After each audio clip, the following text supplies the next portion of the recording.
Hello friends, back to my channel Mousumi TV লেইর। চলো বন্ধুরা, তোমাদেরকে আজকে আমি কাতলা মাছের ডিমের ভুজিয়া করা রেসিপি দেখাবো, তোমরা দেখতে থাকো। এখানে আমি কাতলা মাছের ডিমটা নিয়ে নিয়েছি। দেখো বন্ধুরা, এখানে ডিমের ভুজিয়া করার জন্য এখানে ছোট ছোট করে আলুগুলো কেটে নিয়েছি। ঠিক এইভাবে কেটে নিতে হবে। তার জন্য এখানে একটা ছোট টমেটো কুচু কুচু করে কেটে নিয়েছি, পেঁয়াজ আর লঙ্কা নিয়ে নিয়েছি। এই দিকে একটা আমি কড়া বসিয়ে দিয়েছি তেল দিয়ে। আমি আলুগুলো ভেজে নেব। এখানে লবণ আর একটু হলুদ দেব, দিয়ে আমি আলুটা ভেজে নামিয়ে নেব। দেখো বন্ধুরা, আলুটা আমার ভাজা হয়ে গেছে, আমি এবার নামিয়ে নেব। দেখো বন্ধুরা, আলুটা আমি নামিয়ে নিয়েছি। এইদিকে কড়ায় আমি তেল দিয়ে দেব, দিয়ে মাছের ডিমটা আমি ভেজে নেব।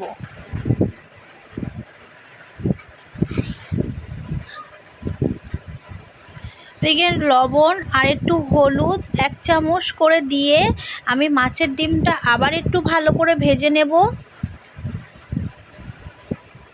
দেখো বন্ধুরা, ঠিক এইভাবে ভেজে নিতে হবে। মাছের ডিমটা আমার ভাজা হয়ে গেছে, আমি এবার নামিয়ে নেব। দেখো বন্ধুরা, মাছের ডিমটার আলুটা আমার ভাজা হয়ে গেছে। কড়াই আমি তেল দিয়ে দেব।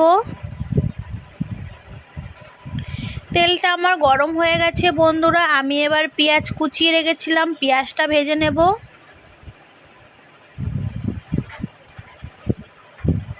দিয়ে আমি এখানে লঙ্কা দিয়ে দেব, দিয়ে পেঁয়াজটা ভালো করে ভেজে নেব। দেখো বন্ধুরা, পেঁয়াজটা আমার একটা ভাজা ভাজা হয়ে গেছে। আমি এবার টমেটোর কুচিটা দিয়ে দেব, দিয়ে আবার একটু ভালো করে ভেজে নেব। দেখো বন্ধুরা, এবার আমি মাছের ডিম আর আলুর ভাজাটা দিয়ে দেব, দিয়ে ভালো করে নেড়ে দেব।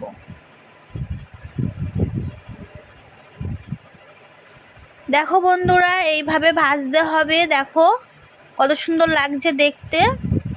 এইভাবে একবার বানিয়ে খেয়ে দেখবে। আমার এটা হয়ে গেছে, আমি এবার নামিয়ে নেব।